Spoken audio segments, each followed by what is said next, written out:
আল্লাহ বলবে আমি গায়েব জানি, গায়েবের ভান ধরে থাকে। ওকে অন্ধকার রুমের ভিতর নিয়ে যাবেন, আচ্ছা তারে পিটান, পিটাইবেন, পিটাই বলবেন গায়েবী মার দিলাম, কারো কাছে বলবি না, বললে ধ্বংস হয়ে যাবে। কথা পান ঠিক কিনা? পারবেন তো ইনশাআল্লাহ? অনেক ভণ্ড পীরেরা বলে আমি গায়েব জানি, গায়েবের ভান মানে ভাব ধরে থাকে। আছে না? এর গালে খালি জুতা পিটা করা লাগবে। কথা পান ঠিক কিনা? গায়েবের ইলমের ভান্ডার কার কাছে? আল্লাহ সারা দুনিয়ার কেউ গায়েব জানে না। কথা বলে ঠিক কিনা? আপনি ভণ্ডদের কাছে যান, যাদের নামাজ নাই, রোজা নাই, তসবিহ দানা পরে আছে, 30-40 বছর গোসল করে না, সাধু বাবা, ছাগলের পাঠার মতো শরীরটা গন্ধ করে, আছে না নাই? যে ভণ্ডরা ডুগি তবলা বাজাইয়া, গাঁজা খাইয়া, মোজদারি লাল বানায়া, ঢোলক পিটার গান গাই, কয় পানির ভিতরে জ্বললে বাতি, ঝড় বাতাসেও নেভে না, লেখা বাবার মুরিদ হইলে নামাজ রোজা লাগে না। আছে না নাই ভণ্ড? যে বিশ্বাস করবে নামাজ রোজা লাগবে না, পিন্না টাটকা শয়তান। এই সমস্ত ভণ্ডদের কাছে যাওয়া যাবে না। কথা বলে ঠিক কিনা? আর ওদের কাছে মানুষ গরু ছাগল নিয়ে যায়। ভালো করে বুঝবেন, আমার আল্লাহ বলেন তাবারাকাল্লাযী বিয়াদিহিল মুলকু ওয়া হুয়া আলা কুল্লি শাইইন কাদির। মহামান্বিত সেই সত্তা যার হাতে সর্বময় কর্তৃত্ব, রাজত্ব পাওয়ার ক্ষমতা, তিনি হলেন সর্ববিশেষ শক্তিমান। এই পৃথিবীর জমিনে আল্লাহ রাব্বুল আলামিন 4 জন মানুষকে পুরো পৃথিবীর রাজত্ব পাওয়ার ক্ষমতা দিয়েছিলেন। বলেন তো পুরো পৃথিবীর ক্ষমতা আল্লাহ কয়জনকে দিয়েছিলেন? পুরো পৃথিবীর ক্ষমতা তো দূরের কথা, ছোট এলাকার এক নেতার সাথেই তো পারা যায় না। কথা কোন ঠিক কিনা? মক্কা নগরে একজন ছোট নেতা ছিল, ছোট নেতা, পাতি নেতা, বোঝেন তো আপনারা? রাগ করতেছেন আমার কথায়? ছোটখাটো একটা নেতা, যাকে বলা হয় ক্রোধীয় লিডার, দলপতি। এর নাম ছিল মহাবীর আমর। বিশ্বনবী যখন হিজরত করে মদিনায় চলে গেছেন, এই মহাবীর আমর দেবতার সামনে, প্রতিবার সামনে দাঁড়াইয়া শপথ গ্রহণ করে বলতেছে, যতক্ষণ আব্দুল্লাহর বেটা মুহাম্মদ সাল্লাল্লাহু আলাইহি সাল্লামের কাল্লা না ফেলাইতে পারবো, ততক্ষণ পর্যন্ত এক ফোঁটা পানিও পান করব না। জোরে কন্যা উযুবিল্লাহ। আমার নবী হিজরত করে কই গেছে? মদিনায়। কথা বলে না কেন ভাই? খারাপ লাগতেছে? তাহলে দোয়া করে দে এখনই। বিরক্ত হচ্ছেন না? অনেকে আবার শোনেন, ওয়াজ তো একই রকম হবে না, এক এক জায়গায় এক এক কথা বলতে হবে। অনেকে ভাবতেছে হুজুর এগুলো ওয়াজ পছন্দ হচ্ছে না, অনেক জায়গায় ভালো লাগবে না। উচিত কথা সবার ভালো লাগে না, কথা কয় না কে? তারপরে আমি যেহেতু 2টা আয়াত পড়েছি, এই আয়াতগুলোকে টার্গেট করে আমাকে কথা বলতে হবে। এখন ভালো লাগলেও বলবো, ভালো না লাগলেও বলবো। কথা কি বোঝা গেল? কারণ আপনার কেমন লাগতেছে সেটা আপনার ব্যাপার। আর কোরআনের কথা শুনে যদি আপনার চোখ মুখ কালো হয়, বিরক্ত লাগে, খারাপ লাগে, তাহলে বুঝবেন অন্তরে ভাইরাস ঢুকে গেছে, আপনার চিকিৎসা হওয়া দরকার। কথা বলেন না কেন? হক কথা বললে সমস্যা কি আপনার? শোনেন, মানে না, না মানে সেটা পরে কারি যা। খালি তেল তেল আওয়াজ শুনবেন না, একটু গরম আওয়াজ শুনবেন মন চায় না। আমার কথা যদি 5 জনও মানুষ শোনে তাও যথেষ্ট। ওই হই হুল্লার করে লাভ নাই। কথা বোঝেন, কি বুঝাইতেছে একটু মনোযোগ দেন। আর আলোচনা শুরু থেকে শেষ পর্যন্ত না বুঝলে কি মেসেজ দিল পাবেন না। হাত একটু বেঁধে নেই। কথা কি বোঝা গেল? আমার ভাইরা সামনের দিকে যাই, যে কথা বলতে যাচ্ছিলাম, এই মহাবীর আমর প্রতিমার সামনে দাঁড়ায় শপথ গ্রহণ করলো, বিশ্ব নবীর দেহ থেকে কাল্লাটা ফেলাই দিবে। আমার নবীর কাল্লা ফেলাইতে যায়, আমার নবীকে পাকা দানে মই দিয়েছে। ওর বাড়িতে চুরি ডাকাতি করতে গেছে। নবীজির অপরাধ কি? ওই কাফেরদের কাছে রসুলের অপরাধ হলো কি জানেন? রসুল কালেমার দাওয়াত দেয়, কোরআনের প্রচার প্রসার করে, এটাই হলো কাফেরদের সহ্য হয় না। কথা বলেন ঠিক কিনা? আল্লাহর পথে মানুষকে আহ্বান করে, এই দাওয়াত ওদের কাছে পছন্দ হয় না, এটাই তাদের কাছে অপরাধ মনে হয়। কথা বলেন ঠিক কিনা? গভীর মনোযোগ দিয়ে কথাগুলো শুনবেন মাজান গো আমার। বিশ্ব নবীর মাথা নেওয়ার ঘোষণা করে যখন মদিনার পথে রওনা করেছেন, আল্লাহ তাআলা এই সংবাদ রসুলের কানে পৌঁছায় দিলেন। আমার নবীজি কথাটা শোনার পর টেনশনে পড়ে গেলেন, কি করা যায়? সাহাবায়ে কেরামদেরকে ডেকে বলেন আমার সাহাবীরা মক্কার মুহাজির আমার মাথা নেওয়ার জন্য রওনা করেছে, তোমরাই বলো কি করা যায়। বিশ্বনবীর প্রিয় সাহাবী হযরত ওসমান রাদিয়াল্লাহু তাআলা ডেকে বলেন নবী গো, আপনি আল্লাহর এত বড় নবী, আপনি আল্লাহ তাআলার কাছে দোয়া করেন ওই মক্কার মুহাজির আমার আপনার কাছে পৌঁছার আগে ওরা হাত পা যেন আল্লাহ প্যারালাইজ করে দেয়, ও যেন আপনার কাছ পর্যন্ত পৌঁছাইতে পারে না। হযরত ওসমানের কথা শুনে বিশ্বনবী আসমানের দিকে হাত তুলে ধরেন, আল্লাহর কাছে মুনাজাত করতেছেন, আল্লাহ ওই মক্কার মুহাজির আমার মাথা নেওয়ার জন্য রওনা করেছে, আমার কাছে পৌঁছার আগে ওরা হাত পা শুধু এতটুকু বলেছেন। আমার আল্লাহ আসমান থেকে ডেকে বলেন জিবরাইল আর করিস না দেরি, বিশ্ব নবীকে জানায় দাও তাড়াতাড়ি, আমি আল্লাহ পাক শুধু দুই হাত দোয়া করার জন্য দেই নাই, মাঝে মাঝে জালেম আর বেঈমানদেরকে সাইজ করার জন্য দুই হাতে লাঠিও তুলে নেওয়া লাগবে। বলেন আল্লাহু আকবার। জিবরাইল এসে বলে নবী দোয়া কবুল হবে না, হাত নামান। বিশ্ব নবী তখন হাত মুখে না নিয়ে হাঁটুর উপরে রেখে দিলেন।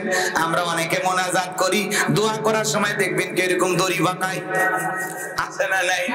আবার অনেকে দোয়া করার সময় দেখবেন এরকম পেশার মাপে, আছে না নাই? মোনাজাত করার সময় আবার কেউ দেখবেন চুপচাপ এইভাবে থাকে। আবার যুবকেরা হেভি সালাত, হুজুর দোয়া করতে আছে ও মোনাজাত মানে হাত তুলে থাকে না, চুপচাপ বসে থাকে। হুজুর যখন বলে আমিন তখন বলে আমিন। হুজুর আজকের মুনাজাত সেই হইছে, ও কিন্তু দোয়াই ধরেনি। কথা কোন ঠিক কি না? এরকম আছে না নাই? যাই হোক বাজান গো আমার, আপনারাই বলেন তো সবকিছু কি দোয়া দেয়া হয়? জোরে বলেন দোয়া দেয়া হয়। এই গ্রামের নাম হলো কাকমারি, তাই না? কাকবাড়ি। মনে করেন এই গ্রামে চুরি হইতেছে প্রতিদিন, গরু ছাগল চুরি হয়, টাকা পয়সা চুরি হয়, সুন্দরী বউটা পর্যন্ত চুরি হয়, গহনা গাড়ি চুরি হয়। কথা কোন ঠিক কিনা? এ যুবকেরা দল, একটা যুবক মহেশপুর বাজার থেকে 10 কেজি জিলাপি নিয়ে আইসা এই কাকমারি ইমাম সাহেবকে ডেকে বলে হুজুর একটু দোয়া করেন চোরের হাত থেকে যেন আল্লাহ এই গ্রামবাসীকে হেফাজত করে। এশার নামাজ পড়ার পরে হুজুর হাত তুলে দোয়া করে, বলে আল্লাহ এই কাকমারি গ্রামবাসীকে চোরের হাত থেকে হেফাজত করো। আল্লাহ গো গ্রামবাসী টাকা পয়সা গরু ছাগল সুন্দরী বউ গহনা গাড়ি সবকিছুর হেফাজত করো। চোর হাত তুলে জিলেপি খাওয়ার আশায় বলে আমিন আমিন আমিন। কারণ চোর তো বাহির গ্রামে থাকে না, ওই গ্রামের 2-1 আছে না নাই?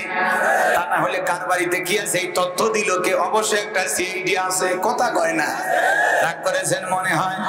হুজুর যদি ওই জায়গায় জিলেপি পাইয়া দোয়া না করে বলতো এ কাকমারির যুবকেরা, এই গ্রামের চুরি দুর্নীতি ডাকাতি যদি বন্ধ করতে চাও, রাতের বেলায় সুন্দরী বইয়ের ইজ্জতটা যদি হেফাজত করতে চাও, এই গ্রামে ঢোকার 4টা রাস্তা আছে, 4 রাস্তার মোড়ে মোড়ে বাংলার লাঠি নিয়ে মাগরিব থেকে ফজর পর্যন্ত ডিউটি করবা। চোরকে দেখা মাত্রই লাঠি দিয়ে এমন পিটাইবা যাতে 6 মাসে মাজা সোজা না করতে পারে। চোরকে হাত তুলে আমিন কইতো নাকি তওবা করে ভালো হইতো? তাহলে চুরি বন্ধ করতে হলে দোয়া না লাগবে, শক্ত আইন। বাংলাদেশেও চুরি আছে না নাই? বন্ধ করতে হলে আল্লাহর কোরআনের আইন লাগবে। চোর যদি চুরি করে ওর হাতটা কেটে দাও, একটা চোরের হাত কেটে বাইতুল মুকাররমের সামনে নিয়ে যদি হাতটা কাটা হতো আর মিডিয়াতে ফলাও করে প্রচার করা হতো, বাংলার জমিনের চোরেরা চুরি করা তো দূরের কথা, তওবা করে আল্লাহর ওলি হয়ে যেত। কথা বলেন ঠিক কিনা? কিন্তু কে শোনে কার কথা? আসা গেল না মনের ব্যথা। এখন উচিত কথা যদি কই পিঠের উপর দিয়া যাবি মই, এই আনন্দে কিছু লোক কিনে খাবে বগুড়ার স্পেশাল দই।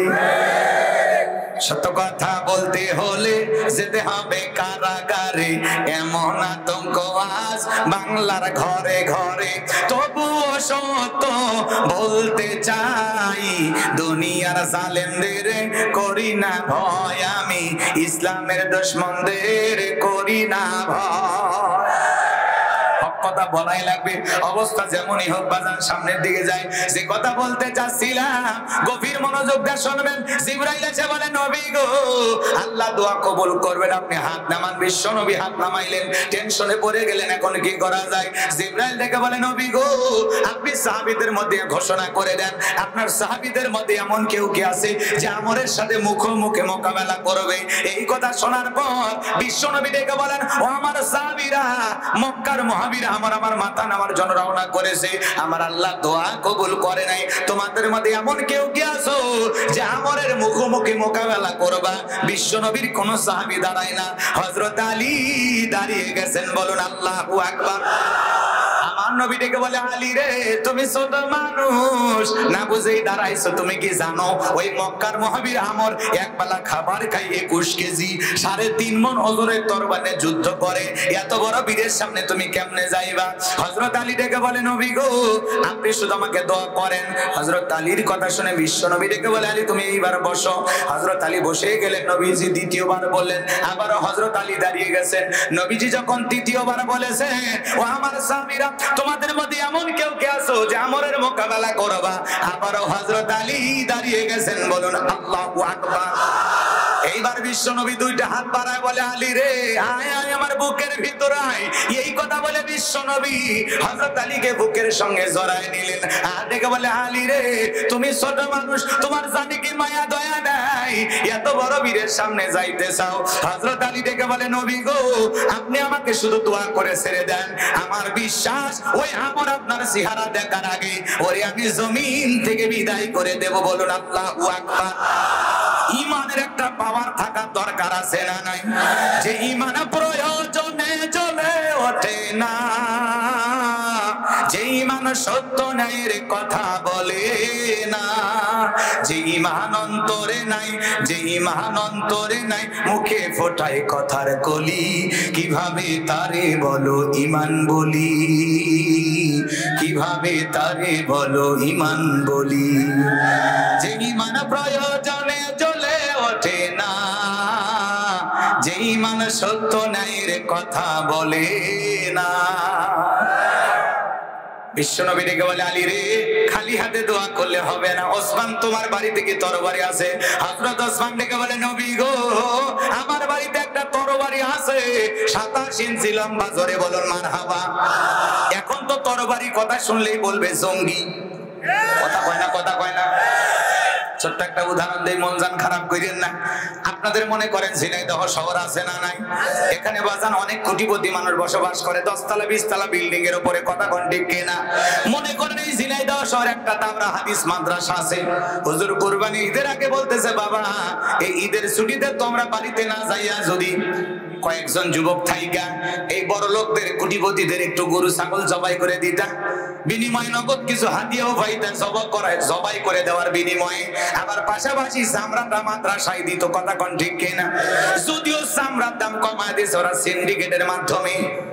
আগের গরুর চামড়া 2 লাখ 3 লাখ টাকার গরুর চামড়া 4000 5000 টাকা বিক্রি হইতো, আর এখন গরুর দাম 3 লাখ, চামড়ার দাম 250 টাকা মাত্র।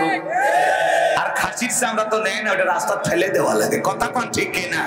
ওরা সিন্ডিকেটের মাধ্যমে চামড়ার দাম কমাইছে। 500 টাকার জুতো এখন 3000 টাকা, আর আগেকার 4-5 টাকার গরুর চামড়া এখন 200 টাকা 300 টাকা 400 টাকা। কথা বলেন ঠিক কিনা? ওরা মনে করেছিল চামড়ার দাম কমাইয়া দেশের মাদ্রাসা বন্ধ করে দিবে, কিন্তু না। যতই সিন্ডিকেটের মাধ্যমে চামড়ার দাম কমাইয়া মাদ্রাসা বন্ধ করার ষড়যন্ত্র করো, মনে রাখবা এদেশের মুসলমানের পকেটে পকেটে আল্লাহ মাদ্রাসা চালানোর জন্য টাকা রেডি করে রেখেছে। আগের তুলনায় মাদ্রাসা কমাইছে না বেড়েছে? ষড়যন্ত্র করে মাদ্রাসা বন্ধ করা যাবে? আমার ভাইরা সামনের দিকে যায়। যে কথা বলতে চাচ্ছিলাম, এইবার 80টা ছেলে হাত তুলে ওয়াদা দিলে হুজুর এই ঈদের ছুটিতে আমরা বাড়িতে যাব না, ধনীদের কুরবানি জবাই করে চামড়া কালেকশন করে তারপরে বাড়িতে যাব। হুজুর এবার বলতেছে বাবা খালি হাতে তো জবাই করা যাবে না, জবাই করতে গেলে কি লাগে? ছুরি। আপনারা ছুরি বলেন? ছুরি, সোরা, চাকু অনেক জায়গায় অনেকটা বলে ছুরি, ঠিক আছে। 80টা ছুরি কামারের কাছে ওয়াদা দিয়া এইবার কুরবানির আগের দিনে হুজুর বলতেছে বাবা কে কোন ছুরিটা নিবা নিয়ে একটু কি দাও। আপনারা কি বলেন? শান দেওয়া, ধার দেওয়া, তাই না? দেয় না, দেয় না? বালুটালু নিয়ে বসে যায় মুরব্বী চাচা লুঙ্গি তুলিয়া। কথা কয় না কে? হ্যাঁ ধার দিতেছে, এরকম ধার দিতেছে। এলাকা একটা তেল তেলা গোয়েন্দার বিশ্ববাদ পার তাকায় দেখে মাদ্রাসার মধ্যে বাচ্চা কাচ্চা ছুরি নিয়ে কি করে ধার দেয়। এই দৃশ্য দেখে ঝিনাইদহ থানায় গিয়ে ওসি সাহেবকে খবর দিয়ে বলে ওসি সাহেব অমুক মাদ্রাসায় জঙ্গিদের বিশাল আস্তানা, বিশাল ঘাঁটি, অস্ত্রের ঝনঝনে ট্রেনিং চলতেছে, আমি নিজের চোখে দেখে আসছি। তাই নাকি? বলে হ্যাঁ। এই তথ্য পাইয়া এইবার ওসি সাহেব থানা থেকে প্রশাসনের লোকজন নিয়ে যা মাদ্রাসার চতুর্দিক ঘেরাও করে বলে হুজুর গোপন তথ্যের ভিত্তিতে আমরা সংবাদ পাইয়াছি এখানে নাকি জঙ্গিদের ঘাঁটি আছে। হুজুর বলতেছে না এরকম কোনো কিছু নাই। কয় না আমাদের তথ্য ভুল হওয়ার কোনো সম্ভাবনা নাই। এই মাদ্রাসা সার্চ করো। এইবার মাদ্রাসা তল্লাশি চালাইতে চালাইতে হুজুরের রুমের ভিতরে ওই যে এক বস্তা চুরি মনে আছে না নাই, ওই চুরিটা নিয়ে এসে যখন সবার সামনে বস্তা থেকে ঢেলে ফেলে দেওয়া হলো, তখন বলতেছে হুজুরে সব কি। এক বুদ্ধি মোটা ছাত্র কোন জায়গায় কি বলা লাগবে কথার ব্রেক নাই, ও তখন বলতেছে এই সব কি চিনতেছেন না, আগামী 10 তারিখ খালি ধর্ম আর জবাই কর্ম, ধর্ম আর জবাই কর্ম, রক্তের বন্যে বয়ে যাবে, রক্তের বন্যে। এই কথা শোনার পর ওসি সাহেব বলতেছে এই মাদ্রাসার হুজুর সবগুলো গ্রেফতার করো, সবগুলো ধরো। মুহতামিম হুজুর বলতেছে ওসি সাহেব আপনি মুসলমান না, মুসলমান না মানে আমার বাপ হাজি, তো বাপ যদি হাজি হয় আপনি ফাঁসি কে? তখন বলতেছে কি হয়েছে ঘটনা খুলে বলেন। বলতেছে এই ছেলেটা বলা লাগবে একভাবে, বলেছে আর একভাবে। ওই ছেলেটা বুঝাইতে চাচ্ছে আগামী 10 তারিখ হলো পবিত্র ঈদুল আজহা, গরু ছাগল ধরবে আর জবাই করবে। তখন বলতেছে ও ঘটনা এই, হ্যাঁ মদের ফ্যাক্টরি সহ গ্রেপ্তার হয়, ওদের জামিন হতে টাইম লাগে না। আর খালি হুজুর জুব্বা টুপি পরা অবস্থায় মাদ্রাসা থেকে নিয়ে যায়, হুজুরের জামিন হয় না। এ কথা কন না কে? এজন্য মনে রাখবেন, ভালো করে কথা বোঝার চেষ্টা করবেন। নরম পায়ে কাবির নামা খোঁজেন, কথা কয় না কে? নরম পায়ে গুলো খোঁজেন। আপনার দাদার ছিল ওইটা, কথা কয় না কে? যার দাদা বলতেন ওর ছিল, কথা বোঝা গেছে? রাগ করছেন আপনারা? এই জন্য মনে রাখবেন, বাংলাদেশের কোন মাদ্রাসায় জঙ্গিদের ঘাঁটি নাই, জঙ্গিদের আস্থানা নাই, মাদ্রাসায় জঙ্গি তৈরি করা কারখানা নয়, মাদ্রাসায় আদর্শ মানুষ তৈরি করা কারখানা। কথা বলে ঠিক কিনা? মাদ্রাসায় জঙ্গি তৈরি করা ঘাঁটি নাই, মাদ্রাসা হলো এদেশের মানুষের আদর্শ নাগরিক তৈরি করা হয়। মাদ্রাসা হলো জীবনের শেষ জানাজার নামাজের ট্রেনিং দেওয়া হয়, কথা বলেন ঠিক কিনা? মাদ্রাসায় জুমার নামাজের ট্রেনিং দেওয়া হয়, এদেশের সভ্য ভদ্র সন্তান মাদ্রাসা থেকে তৈরি হয়, কথা বলেন ঠিক কিনা? এই জন্য যদি কেউ মাদ্রাসার দিকে বাঁকা চোখে তাকায়, বিষ বিক্ষোভ হবে, নানান ধরনের অজুহাতে বাংলার জমিনের একটি মাদ্রাসা বন্ধ করার যদি কেউ ষড়যন্ত্র করে, তাদের দাঁত ফালাটা জবাব দেওয়ার জন্য কারা কারা প্রস্তুত, তুই হাত তুলে দেখা। লিল্লাহি তাকবীর, লিল্লাহি তাকবীর। হাত নামান, আল্লাহ কবুল করেন, জোরে বলেন আমিন। কষ্ট পাইছেন মনে হয়? সামনের দিকে যাই বাজান গো আমার। হযরত ওসমান তরবারি এনে দেওয়ার পরে বিশ্বনবী এইবার হযরত আলীর হাতে তরবারি ধরা দিলেন। হযরত আলী তরবারি পায়ে মারছে, দৌড়াইতে দৌড়াইতে দৌড়াইতে আমরের মুখোমুখি হয়ে গেছে। বলুন আল্লাহু আকবার। এইবার আমর ডেকে বলে কিরে পিচ্চি আলী তুই কেন আমার সামনে? হযরত আলী বলে পিচ্চি নাকি পরে বুঝাই দিছি। আল্লাহু আকবার বলেন। কথায় আছে ছোট মরিচের ঝাল বেশি, কথা পায় না, ছোট মরিচের ঝাল বেশি। হযরত আলী এবার তরবারিটা নিয়া দাগ টানতেছেন আর একটা দোয়া পড়তেছেন। এই দোয়া পড়ে বাড়ির চতুর্দিকে যদি ফু দিতে পারেন, বড় বড় দুর্ঘটনার হাত থেকে আল্লাহ আপনার পরিবারের সবাইকে হেফাজত করবেন, জোরে বলুন আমিন। কি সেই দোয়া শুনবেন? একটু অপেক্ষা করেন। হযরত আলী দোয়া পড়তেছেন, দাগ টানা বোঝেন তো? দাগ টানা বোঝেন না?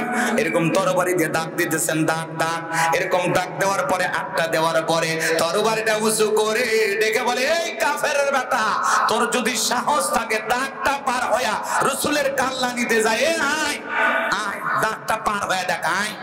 আল্লাহু আকবার বলেন। কি বলছে?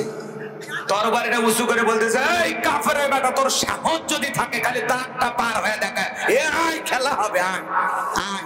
আল্লাহু আকবার বলেন। বাড়িওয়ালা ল্যাংরা, দুই পা নাই ল্যাংরা, কিন্তু বাড়িতে চোর ঢুকতে যদি টের পাই, কিছু না পারু, ওই বাড়িওয়ালা যদি খালি জবান দিয়ে আওয়াজ দেয় কে রে, চোর থাকবি না ভাগে দৌড় মারবি। একটা আওয়াজে অনেক কিছু ঘটে, কথা বলে ঠিক কিনা? আপনার শরীরও চোর থাকার না থাক, মুখও চোর থাকা লাগবে। আপনি খালি যদি আওয়াজ দিতে পারেন অনেক কিছু ঘটে যাবে, কথা বলেন ঠিক কিনা? হযরত আলী যখন বলতেছে এই কাফেরের বেটা, তোর সাহস যদি থাকে খালি দাগটা পার হয়ে যা, এই রাসূলের কাল্লা নিবি না, আয় আয়। আল্লাহু আকবার বলেন। হযরত আলী আর আমর বাজা বাজা ভাগ, পুরো ঘটনাটা শুনবেন। কারা কারা একটু হাত তোলেন তো দেখি। লিল্লাহি তাকবীর। হাত নামান বাজান গো আমার। আমার আল্লাহ রাব্বুল আলামিন বলেন তাবারাকাল্লাযী বিয়াদিহিল মুলকু ওয়া হুয়া আলা কুল্লি শাইইন কাদির। মহামান্বিত সেই সত্তা যার হাতে সর্বময় কর্তৃত্ব রাজত্ব পাওয়ার ক্ষমতা, তিনি হলেন সর্ববিষয়ে শক্তিমান। বলুন আল্লাহু আকবার। এই পৃথিবীর জমিনে আমার আল্লাহ রাব্বুল আলামিন চারজন মানুষকে পাওয়ার রাজত্ব ক্ষমতা দিয়েছিলেন। এর মধ্যে হলো দুইজন ঈমানদার। কি ভাই সমস্যা? বারবার কানে কানে কি সমস্যা? ভাই ভাই কি সমস্যা? এতবার মঞ্চে ওঠে নামে কিছু বুঝে না, কিছু হচ্ছে, ভয় পাচ্ছেন আপনারা? আচ্ছা আমরা কোনো কিছু বলতেছি, যাই হোক এরকম কানা ঘোষা করলে যে মঞ্চে কানে কানে কথা বলে দেখতে খারাপ দেখায়। কিছু বলার থাকলে ওই লোককে ইশারা দিয়ে তুলে নিয়ে এসে গল্প করেন, কষ্ট পাইেন না। এদিক খেয়াল করেন বাজান, পুরো পৃথিবীর ক্ষমতা আল্লাহ কয়জনকে দিয়েছিলেন? 4টা আঙ্গুল তুলে বলেন তো কয়জন? আরো জোরে বলেন। এই 4 জনের মধ্যে 2 জন হলো ঈমানদার আর 2 জন হলো কাফের। 2 জন ঈমানদারের মধ্যে একজন হলো নবী, নাম হলো সুলাইমান। বলুন আল্লাহু আকবার। নবী সুলাইমান আলাইহিস সালামকে আল্লাহ রাব্বুল আলামিন পুরো পৃথিবীর রাজত্ব পাওয়ার ক্ষমতা দিয়েছিলেন। আল্লাহর পয়গম্বরকে আল্লাহ রাব্বুল আলামিন একটা তখ্তের সিংহাসন দিয়েছিলেন। পয়গম্বর যখন এই সিংহাসন নিয়ে যেই জমিনের উপর দিয়ে উড়ে উড়ে পথ চলতো, ওই তখ্তে যেই দিক দিয়ে উড়ে যাইতো, নবী সুলাইমানের সিংহাসন যেই পথ দিয়ে যাইতো, যে রাস্তা দিয়ে যাইতো, ওই রাস্তার নিচে স্বর্ণের খনি পাওয়া যাইতো, তেলের খনি পাওয়া যাইতো। পয়গম্বরের তখ্তাটা যদি ফসলের জমির উপর দিয়ে উড়ে যায়, ফসল বৃদ্ধি পায়। বলুন আল্লাহু আকবার। তাহলে নবী সুলাইমান আলাইহিস সালাম যেই দিক দিয়ে তার সিংহাসন নিয়ে যায়, ওই দিক দিয়ে তেলের খনি, স্বর্ণের খনি, ফসলে বরকত। আর ওনারা যদি যায়, বরকত না গজব? কথা কয় না গে? আছে কথা বোঝেন? বোঝেন? ভালো করে বোঝার চেষ্টা করবেন। নবী সুলাইমান আলাইহিস সালামকে আল্লাহ রাব্বুল আলামিন পুরো পৃথিবীর রাজত্ব পাওয়ার ক্ষমতা দিয়েছিলেন। নবী সুলাইমানের রাজত্বের পুরো ঘটনা যদি আপনাদের সামনে উপস্থাপন করতে চাই, 2-3 ঘন্টা বলেও শেষ করা যাবে না, কিন্তু আমার একটা টার্গেট আছে, সেই জায়গায় যেতে হবে। আজকে আমি এই প্রসঙ্গে কথা বলতে চাই না। তাহলে 1 নাম্বার, নবী সুলাইমান আলাইহিস সালামকে আল্লাহ পাক পুরো পৃথিবীর রাজত্ব পাওয়ার ক্ষমতা দিয়েছিলেন। আর 2 নাম্বার হলো বাদশা জুলকারনাইন, যাকে আল্লাহ রাব্বুল আলামিন সূর্য উদয় হইতে সূর্য অস্তগামী পর্যন্ত, পূর্ব থেকে পশ্চিম পর্যন্ত পুরোটা পৃথিবী জীবন দাস আল্লাহ তাআলা থেকে সফর করিয়েছিলেন। এই পৃথিবীর জমিনে 1 নয় 2 নয় 1600 বছর হায়াত দিয়েছিলেন। বলুন আল্লাহু আকবার। এই পৃথিবী ভ্রমণের জন্য আল্লাহ তাকে একটা স্পেশাল ঘোড়া দিয়েছিলেন। ওই ঘোড়ায় চড়ে যখন চাবুক মারতেন, এক এক কদমে হাজার হাজার মাইল রাস্তা পাড়ি দিত। বলুন আল্লাহু আকবার। বাদশা জুলকারনাইনের ইতিহাস আমি আজকে আপনাদেরকে বলবো না। তাহলে 2 জন ঈমানদার, একজন নবী সুলাইমান আর একজন হলো বাদশা জুলকারনাইন, যাকে আল্লাহ রাব্বুল আলামিন পুরো পৃথিবীর রাজত্ব পাওয়ার ক্ষমতা দিয়েছিলেন। কথাকে বোঝেন? এত বছর বাদশা জুলকারনাইন ক্ষমতায় থাকার পরে বিন্দু পরিমাণে মানুষের উপর জুলুম করে নাই, অত্যাচার করে নাই। সারা জীবন মানবতার কল্যাণে, মানুষের কল্যাণে, ইসলামের কল্যাণে কাটিয়ে দিয়েছিলেন। বলুন আল্লাহু আকবার। 2 জন কাফেরকে আল্লাহ রাব্বুল আলামিন পুরো পৃথিবীর রাজত্ব পাওয়ার ক্ষমতা দিয়েছিলেন। এর মধ্যে 1 নাম্বার কাফের নাম হলো বাদশা বখতেনাসর। জোরে বলেন কিনা? বাদশা বখতেনাসরকে আল্লাহ রাব্বুল আলামিন পুরো পৃথিবীর রাজত্ব পাওয়ার ক্ষমতা দিয়েছিলেন। ওই সময় আল্লাহ রাব্বুল আলামিন একজন পয়গম্বরকে পাঠিয়েছিলেন। সেই নবীর নাম ছিল দানিয়েল। বলুন আল্লাহু আকবার। নবী দানিয়েল সাল্লাল্লাহু তার বনি ইসরাইলের উম্মতদেরকে ডেকে বলেন, ইয়া বনি ইসরাঈল যাকুরু নি'মাতি আল্লাতী আন'আমতু আলাইকুম ওয়া আন্নী ফাদ্দালতুকুম আলাল আলামিন।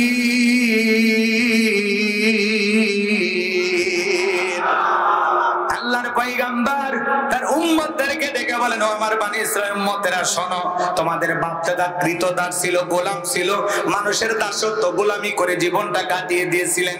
সেখান থেকে আল্লাহ পাক তোমাদেরকে মুক্ত করেছেন, আজাদ করে দিয়েছেন, তোমাদেরকে সুখী বানিয়েছেন, তোমাদের একটা স্বাধীন জীবন দিয়েছেন। বিদায় আল্লাহর ইবাদত করো, গাছের পূজা করো না, মাছের পূজা করো না, চন্দ্রের পূজা করো না, এক আল্লাহর ইবাদত করো। পয়গম্বর সুন্দর করে গুছিয়ে গুছিয়ে কথা বলে তাদেরকে দাওয়াত দেন। ওরা তখন ডেকে বলে নবী পুরান দিনের গল্প শোনায় লাভ নাই, বাপ দাদা কি করেছিল ওইটা আমরা জানতে চাই না, আমরা সুখে আছি, ভালো আছি, স্ত্রী আছে, সন্তান আছে, টাকা পয়সা আছে, কোনো কিছুর অভাব নাই, এক আল্লাহর ইবাদত করার সময় আমাদের হাতে নাই। চিৎকার মেরে বলুন নাউজুবিল্লাহ।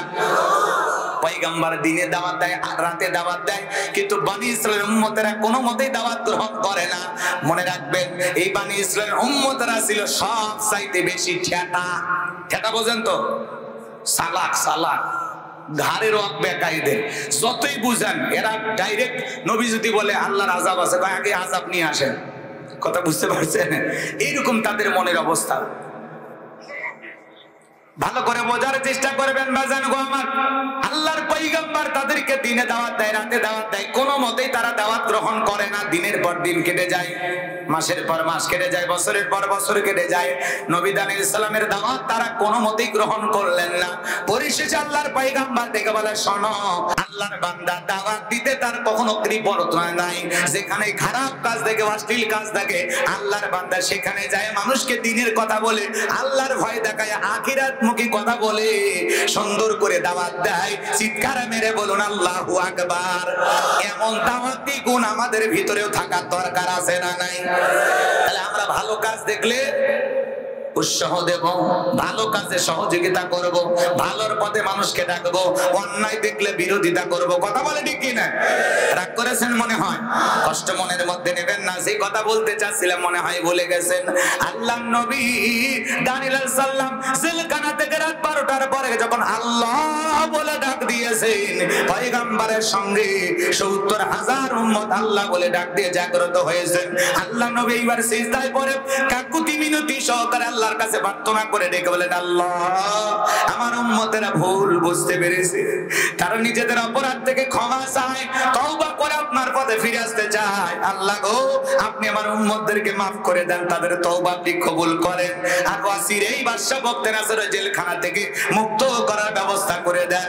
নবী যখন কেঁদে কেঁদে উম্মতদেরকে নিয়ে দোয়া করেন, আমার আল্লাহ ডেকে বলে, ও নবী দানিয়েল আর কান্নাকাটি করতে হবে না, আমি আল্লাহ দোয়া মঞ্জুর করে নিলাম, ওয়াসির এই বাদশা বখতে নাসরের জেলখানা থেকে বের করার, মুক্ত করার ব্যবস্থা করে দেব। বলুন আল্লাহু আকবার। এইবার বাজান গো আমার, রাত্রি বেলায় বাদশা বখতে নাসরকে আল্লাহ রাব্বুল আলামিন এমন একটা মারাত্মক ভয়ঙ্কর স্বপ্ন দেখাইছে। ওই স্বপ্ন দেখা মাত্রই বাদশা বখতে নাসর ঘুম থেকে চিৎকার মারে উঠছে। আশেপাশের লোকজন এসে চেহারার দিকে তাকাইয়া ডেকে বলে, নেতা গো এত জোরে চিৎকার মেরে উঠলেন, ব্যাপারটা বুঝতে পারলাম না। ডেকে বলে, শোনো চেহারা দেখে বোঝো না, আমি একটা স্বপ্ন দেখেছি, সেই স্বপ্ন দেখার কারণে আমি আতঙ্কিত। আমার চেহারার মধ্যে দেখুন, আমার চেহারাটা শুকে গেছে। এ দেশের যত স্বপ্নের তাবির কারক আছে, যারা স্বপ্নের ব্যাখ্যা বলতে পারে, তাদেরকে আমার দরবারে হাজির করো। আমি বাদশা স্বপ্নে কি দেখেছি এই কথা তাদেরকে বলবো, আর তাদের কাছ থেকে স্বপ্নের ব্যাখ্যাটা আমি জানতে চাই। এইবার হাজার হাজার মানুষ পরের দিন সকালবেলা বাদশা বখতে নাসরের দরবারে হাজির হয়ে গেল। এইবার বাদশা বখতে নাসর যখন তার স্বপ্নের কথাগুলো প্রকাশ করতে যাবেন, ওই মুহূর্তে বাদশা বখতে নাসরের মাথার মেমরির মধ্যে থেকে যত কথা আছে সবগুলো কথা নিয়ে যায় আল্লাহ নবী দানিয়েল সালামের মাথার মেমরির মধ্যে আল্লাহ সেভ করে দিলেন। বলুন আল্লাহু আকবার। পয়গম্বরের মাথা এদিক খেয়াল করেন, বাদশার মাথার ভিতরে স্বপ্নের যত কথা আছে সব কথাগুলো নিয়ে যায় আল্লাহ তাআলা তার পয়গম্বরের মাথার মেমরির মধ্যে সেভ করে দিলেন। একটা মোবাইলে যা আছে শেয়ারের মাধ্যমে আরেকটা মোবাইলে পার করা যায় কিনা? এই যুবক যায় কিনা? তো বাদশার মাথায় স্বপ্নের যত কথা আছে সবগুলো কথা নিয়ে যায় নবীর মাথার ভিতরে ঢুকায়া দিলেন। তিনি কে? এইবার বাদশা বখতে নাসর যখন স্বপ্নের কথা বলতে যাবে, গতকাল রাতে কি যেন স্বপ্ন দেখলাম আর বলতে পারে না। এইবার বাজান গো আমার, কওমের মানুষেরা, জাতির মানুষদের সামনে বাদশা বখতে নাসর ডেকে বলে, শোনো গতকাল রাত্রে স্বপ্নে কি দেখেছি। মুহূর্তের মধ্যে ডায়লগটাকে পরিবর্তন করে ডেকে বলে, শোনো গতকাল রাত্রে স্বপ্নে কি দেখেছি সেই কথাও তোমাদেরকে বলতে হবে, স্বপ্নের ব্যাখ্যাও তোমাদেরকে বলতে হবে। জনগণ ডেকে বলে, বাদশা তো পাগলামি কথা, স্বপ্ন দেখেছেন আপনি, আমরা কিভাবে বলবো? বলেন তো বাজান, বাদশার স্বপ্নের কথা জনগণ কি জানে? আরো জোরে বলেন, জানে?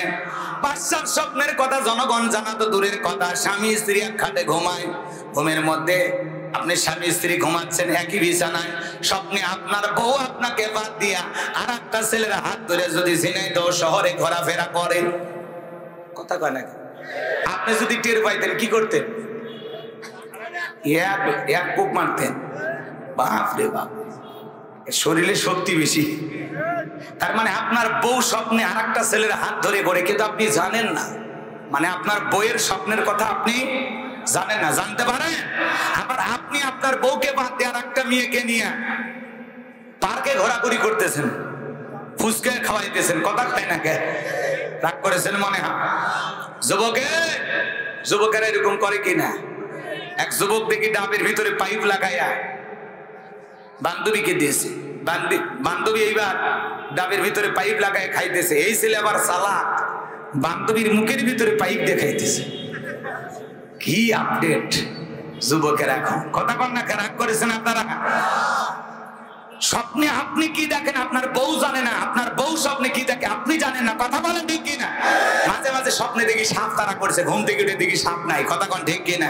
মাঝে মাঝে দেখি স্বপ্নে বাড়ি ঘর পুড়ে শেষ, ঘুম থেকে উঠে দেখি না সব ঠিকই আছে। কথা কন ঠিক কিনা? মাঝে মাঝে স্বপ্নে দেখি আমি মারা গেছি, ঘুম থেকে উঠে দেখি না বেঁচে আছি। কথা কন ঠিক কিনা? যুবকেরাও স্বপ্ন দেখে। প্রত্যেকটা যুবক দেখবেন, অনেক যুবক নায়ক নায়িকার ছবি দিয়ে পুরো ঘরটা সাজানো। ঘুমানোর আগে একবার করে নায়িকাদের দিকে তাকায় আর বলে, আরে এরকম একটা বউ যদি পাইতাম জীবন ধন্য হয়ে যেত। কথা কয় না? কথা কয় না? কি মনে করছেন যুবকেরা খুবই ভালো? যুবকদের ভিতরে ভেজাল আছে না নাই? এবার ঘুমের ঘরে থেকে ওই নায়িকার বুকের ওপর। কথা কন না? কথা কন না? এই যুবকদেরকে বাজান গো আমার সচেতন করা দরকার। যুবকেরা নষ্ট হয়ে যাচ্ছে। এই যে মোবাইল শরীফ আইসা যুবকদের জীবন শেষ। সারা রাত ইমো মেসেঞ্জারে বান্ধবীর সাথে কথা বলে জীবনটা শেষ করে ফেলে দিল। আছে না নাই পোলাপা? আপনাদের এলাকার ছেলে পেলে অবশ্য ভালো, এরা মোবাইলে কথা বলে না। আছে না নাই? যুবক আছে না নাই? সারা রাত হ্যালো খাইছো, যান ঘুমাইছো, কি করো? মেয়ে বলে একটা গল্পের বই পড়ি, উপন্যাস। কি তোমাকে চাই? ছেলে আবার এ পাশ থেকে লেখে, আমার ঘরে একটা উপন্যাস আছে, গল্পের বই। কি মিলন হবে কতদিনে? তোর মরণের পরে। হাই রে যুবক, সারা রাত মোবাইলে এমবি ভরাইয়া বান্ধবীর সাথে গল্প করে। আছে না না? তুমি যার লাগিয়া এমবি ভরো তার তো বাটন ফোন। বলবো তুমি যার লাগিয়া এমবি ভরো তার তো বাটন ফোন। কেমন করে বুঝবে রে সে, কেমন করে বুঝবে রে সে ডিজিটাল তোর মন। তুমি যার লাগিয়া এমবি ভরো তার তো বাটন ফোন। মেসেজ দিলে সেন্ড করে না, দেয় না তো রিপ্লাই। ভিডিও কলে বলবা কথা, ক্যামেরা তার নাই রে, ক্যামেরা তার নাই। ডিজিটালে যুগ জামানায়, ডিজিটালে যুগ জামানায় অ্যানালগ তার মন। তুমি যার লাগিয়া এমবি ভরো তার তো বাটন ফোন। এই যুবক, এই ঠিক, এরা বলে যুবক চলবে ঠিক, আরো আসতে ঠিক। প্রেম প্রীতি ভালোবাসা বিয়ের আগে নয়, মনের মধ্যে রাখো তুমি পরকালের ভয় রে, আল্লাহ তাআলার ভয়। গানের মধ্যে শিক্ষা আছে না নাই? প্রেম প্রীতি ভালোবাসা বিয়ের আগে নয়, মনের মধ্যে রাখো তুমি পরকালের ভয় রে, আল্লাহ তাআলার ভয়। তবে তুমি মুক্তি পাবা, তবে তুমি মুক্তি পাবা দোজখের আগুন। তুমি যার লাগিয়া এমবি ভরো তার তো বাটন ফোন। কেমন করে বুঝবে রে সে, কেমন করে বুঝবে রে সে ডিজিটাল তোর মন। তুমি যার লাগিয়া এমবি ভরো তার তো বাটন ফোন। জোরে বলেন মারহাবা। তাহলে যুবক, বিয়ের আগে প্রেম প্রীতি ভালোবাসা করা যাবে? এই 14ই ফেব্রুয়ারি বিশ্ব বেহায়া দিবস পালন করা যাবে? ওটা কুত্তি দিবস। কার্তিক মাস আসলে দেখেন না, জোড়ায় জোড়ায় কুকুরের প্রেম বেড়ে যায়। রাস্তাঘাটে লজ্জাহীন ভাবে পার্কের গোড়ায় গোড়ায় চিপাই চিপাই যারা বৈশা বাক বাকুম করে, এরা ওই কার্তিক মাসের কুকুরের স্বভাব পাইছে। কথা বলে দেখে না? যেই মুসলমান যুবক যুবতীর অন্তরে আল্লাহর ভয় আছে, তারা কোনোদিন পার্কে যাইতে পারে না, 20 টাকার গোলাপ ফুল কিনা শেফালির পেছনে ছুটতে পারে না। যারা নির্লজ্জ, বেহায়া, অসভ্য, নোংরা, ছোট লোক, চরিত্রহীন, এরাই কেবল ভালোবাসা দিবস পালন করে। মুসলমানের ভালোবাসা 12 মাস। কথা ঠিক কি না? যুবক, মুসলমানের ভালোবাসা 12 মাস। ওই লন্ডন আমেরিকা ওরা কেন পালন করে? ওরা কুকুর নিয়ে কোলে ঘোরে, বাচ্চাকে কোলে নেয় না, মা বাবাকে ভালোবাসে না। কথা বলে না কেন? ওরা কুকুরের গালে মুখে চুমা খায়, সন্তানকে চুমা খায় না। এই জন্য ওরা ভালোবাসা দিবস পালন করবে। আমরা মুসলমান, আমাদের ভালোবাসা 12 মাস। আমাদের ভালোবাসা মা বাবার জন্য, আমাদের ভালোবাসা স্ত্রীর জন্য, সন্তানের জন্য, ভাই বোনের জন্য, এই সমাজের মানুষের জন্য, এই দেশের জন্য। কথা বলে ঠিক কিনা? আমাদের ভালোবাসা ইসলামের জন্য। কথা বলে ঠিক কিনা? যুবক, পিতা মাতার অপছন্দ কোন মেয়েকে বিবাহ করবা না। পিতা মাতা পছন্দ করে বিয়ে দিবে যেখানে বরকত আছে সেখানে। একা একা মাতবাড়ি করে বিয়ে করবা না। পিতা মাতার পছন্দের মেয়েকে কোন কোন যুবক বিয়ে করবা? 2 হাত তুলে দেখাও। এই যারা বিয়ে করনি তারা হাত তোলো। পিতা মাতার পছন্দের মেয়েকে বিবাহ করবা কারা কারা? হাত তোলো, হাত তোলো। এই এলাকায় এত যুবক কম কেন গো? সব কি বিয়ে করেছে? বোঝেন না আমার কথা? পিতা মাতার পছন্দের মেয়েকে বিবাহ করবেন। মা বাবা পছন্দ করে খুশি হয়ে যেখানে বিয়ে দিবি সেখানে বিয়ে করবো। কারা কারা? হাত তোলো, হাত তোলো।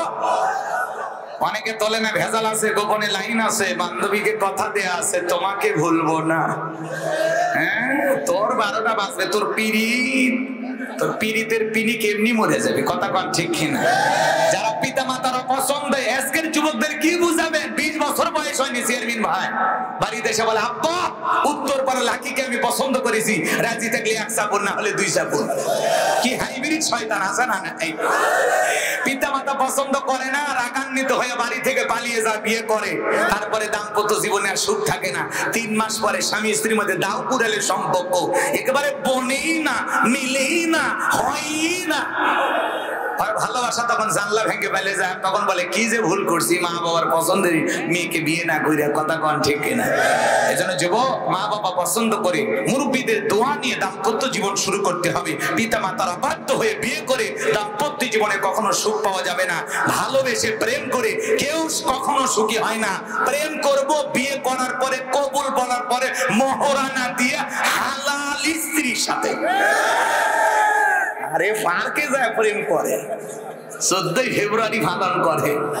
আহা যুবক, এই 14ই ফেব্রুয়ারিতে কত নারী যে ধর্ষিতা হয়। কথা বলে ঠিক কিনা? কত যুবকের মা বাবাকে ফোন করে থানার ওসি সাহেব ডাকে, আপনার ছেলেকে তো একটা মেয়ের সাথে পার্কে গ্রেফতার করেছে। এই যে বাবা মা যায় থানা থেকে সন্তানকে ছাড়িয়ে নিয়ে আসে, ওই পিতা মাতার জন্য কতটা লজ্জা।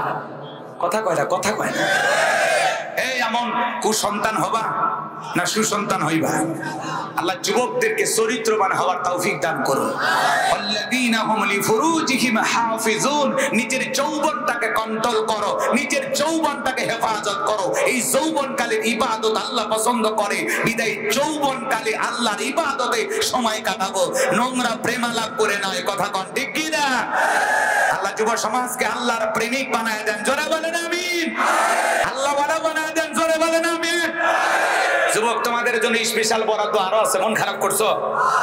যুবক, একটু অপেক্ষা করো, সামনের দিকে যাই। ঘটনা কিন্তু ভুলে যাই নাই। যে কথা বলতে যাচ্ছিলাম গভীর মনোযোগ দিয়ে শোনেন।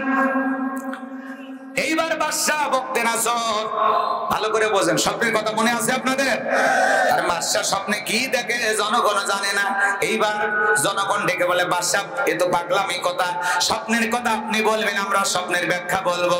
বাদশাহ ডেকে বলে, পাগলামি কথা কেন? তোমরা নাকি গায়েব জানো।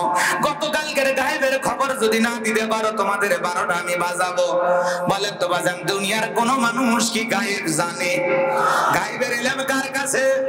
যারা বলবে আমি গায়েব জানি, গায়েবের ভান ধরে থাকে, ওকে অন্ধকার রুমের ভিতর নিয়ে যাবেন। আচ্ছা, তারে পিটান, পিটাইবেন, পিটাই বলবেন গায়েবী মার দিলাম, কারো কাছে বলবি না, বললে ধ্বংস হয়ে যাবে। কথা কোন ঠিক কিনা? পারবেন তো ইনশাআল্লাহ? অনেক ভণ্ড পীরেরা বলে আমি গায়েব জানি, গায়েবের ভান মানে ভাব ধরে থাকে। আছে না? না, এর গালে খালি জুতা পিটা করা লাগবে। কথা কোন ঠিক কিনা? গায়েবের ইলমের ভান্ডার কার কাছে? আল্লাহ সারা দুনিয়ার কেউ গায়েব জানে না। কথা বলে ঠিক কি না? আপনি ভণ্ডদের কাছে যান, যাদের নামাজ নাই, রোজা নাই, তসবির দানা পরে আছে 30-40 বছর গোসল করে না সাধু বাবা, ছাগলের পাঠার মতো শরীরটা গন্ধ করে, আছে না নাই? যে ভণ্ডরা ডুগি তবলা বাজাইয়া গাঁজা খাইয়া মোজদারি লাল বানায়া ঢোলক পিটার গান গাই, কই পানির ভিতরে জ্বললে বাতি ঝড় বাতাসেও নেভে না, লেখটা বাবার মুড়ি ধইলে নামাজ রোজা লাগে না। আছে না নাই ভণ্ড? যে বিশ্বাস করবে নামাজ রোজা লাগবে না, পীর না টাটকা শয়তান। এই সমস্ত ভণ্ডদের কাছে যাওয়া যাবে না, কথা বলে ঠিক কি না? আর ওদের কাছে মানুষ গরু ছাগল নিয়ে যায়, মাইক ভাড়া করে গান বাজাইতে বাজাইতে কি দরবা আর কি গান, ভাই আমি ডুব দিয়াছি প্রেম দরিয়ায় বাবার সন্ধানে। আমার সাহিত্য কি ছিল, কোন দিশকে আল্লাহর নাম নাই, রসুলের নাম নাই, কোথা কোথি জেগে আছে না নাই? এই ভণ্ডদের কাছে যাওয়া যাবে? আল্লাহ পাক আমাদের সঠিক বুঝ দান করেন, জোরে বলেন আমিন। আল্লাহ বলেন কুনু মাস সাদিকিন, তোমরা সত্যবাদীদের সঙ্গী হও। যে পীরের পা থেকে মাথা পর্যন্ত রাসূলের সুন্নাত দিয়ে ঢাকা, যার চেহারার দিকে তাকালে আল্লাহর কথা স্মরণ হয়, এমন হক্কানি আল্লাহওয়ালা যেখানে আমরা আছি সেখানে, কথা বলে ঠিক কিনা? পীর ছিল শাহজালাল খানকায়, পীর রাজপথে, পীর নারাই তাকবীর হুঙ্কার দিয়েছে, গৌর গোবিন্দ পালাইতে বাধ্য হয়েছে, কথা কোন ঠিক কিনা? আর এখনকার পীর ডিজিটাল পীর, মাথার চুলে জট, হাতে গাঞ্জার পর, সালা পিনটা থাকে, তবিল থাকে, তার সব দেখা যায়। মানুষকে হুজুর হাসে না, ভিতরে মাল আছে, মাল সব তো দেখাই যাচ্ছে, কথা কোন ঠিক কিনা? আবার ওদের কাছে যায় মানুষকে সবকিছু ছাড়িয়া তোরা বাবার চরণ ধর, আয়না বসাইয়া দে তোর কলবের ভিতর বাবারে, এমন কায়দায় কলব ধাক্কা মারেন, কলব ফাইটে গেছে, আছে না রে ভণ্ড? এদের কাছে যাওয়া যাবে? মহিলারা পর্যন্ত যায়। এই পাগলিদেরকে থামাইতে হবে। আপনার বউকে ধমক দিয়ে বলবেন, আমি তোর পীর, আমি তোর পীর, পছন্দ হয় না, কথা হয় না কেন? আয়েশা, ফাতেমা, খাদিজা, হাজেরা, আসিয়া, মারিয়াম, এদের জীবনী কিনে দিবেন, যেগুলো সব জান্নাতি নারী।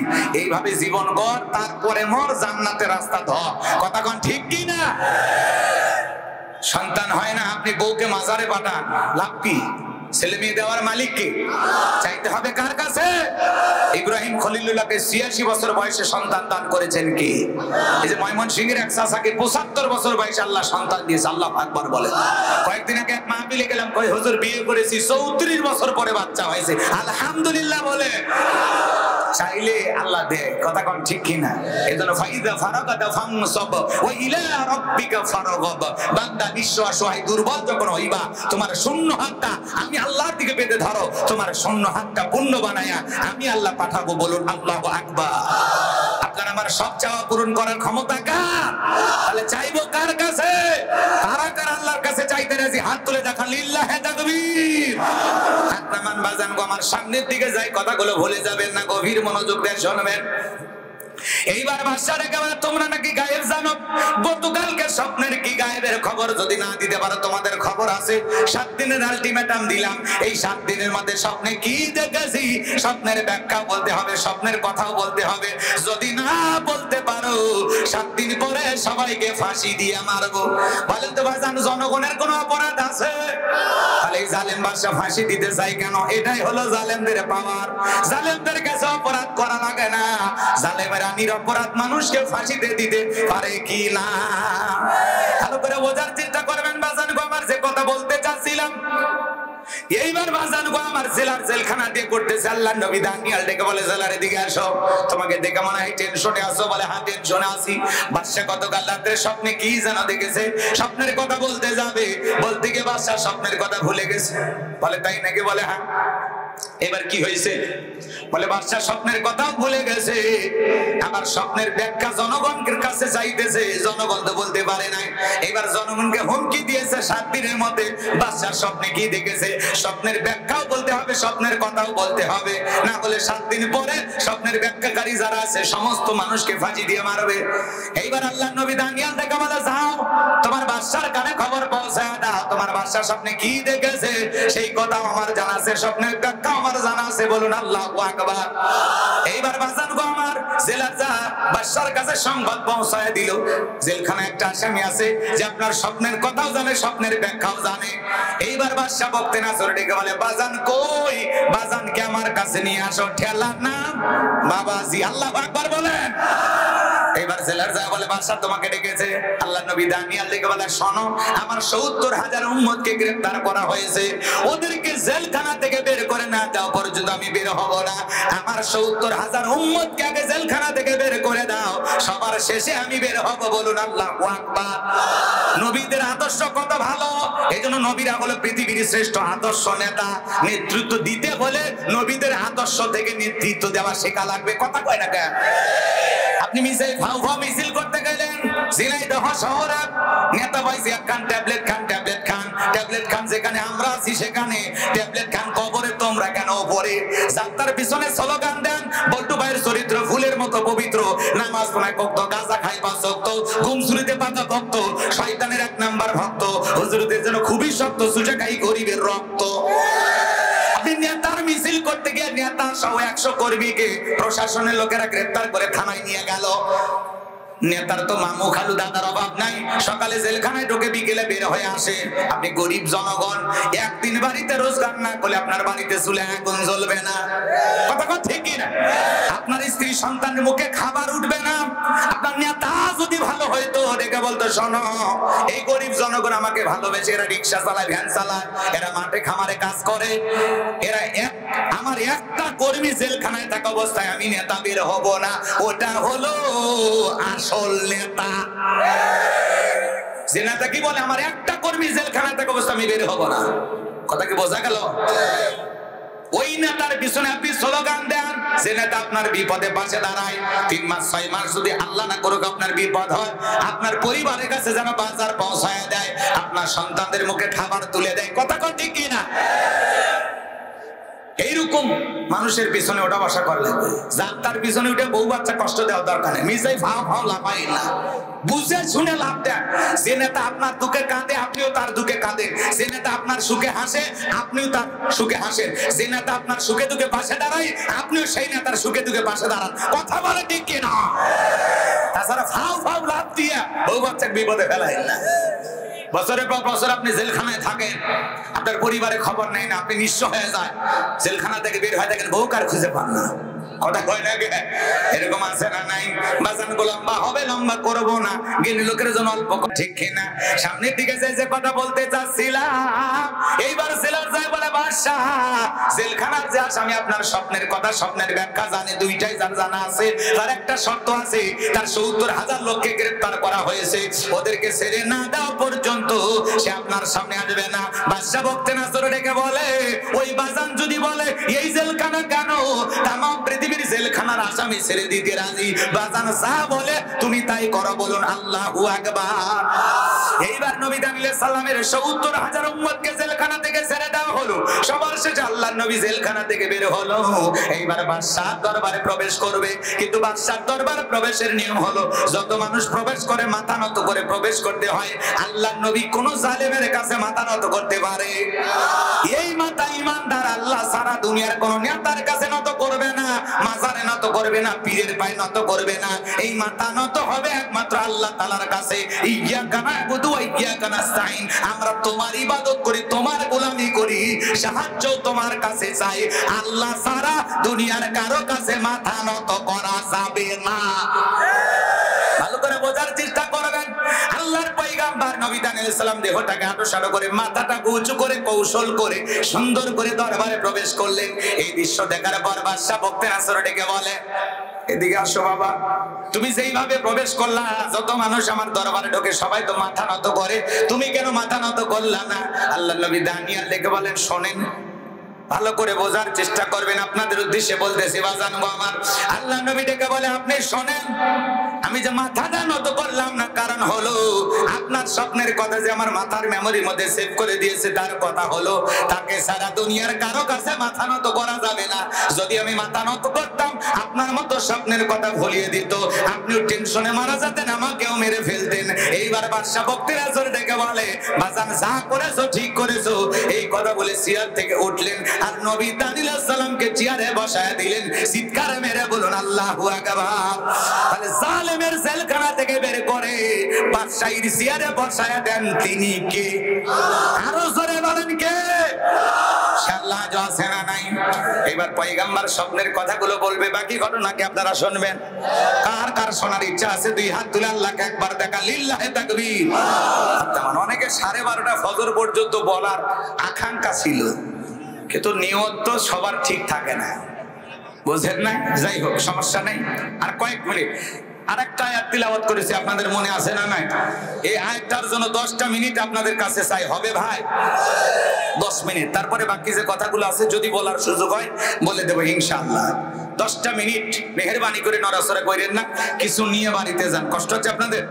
10টা মিনিট আমার আল্লাহ তাআলা ডেকে বলেন, আল্লাযী খালাকাল মাউতা ওয়াল হায়াতা লিয়াবলুয়াকুম আইয়ুকুম আহসানু আমালা ওয়া হুয়াল আজিজুল গফুর। ভাই 10 মিনিট, 10 মিনিট বসো।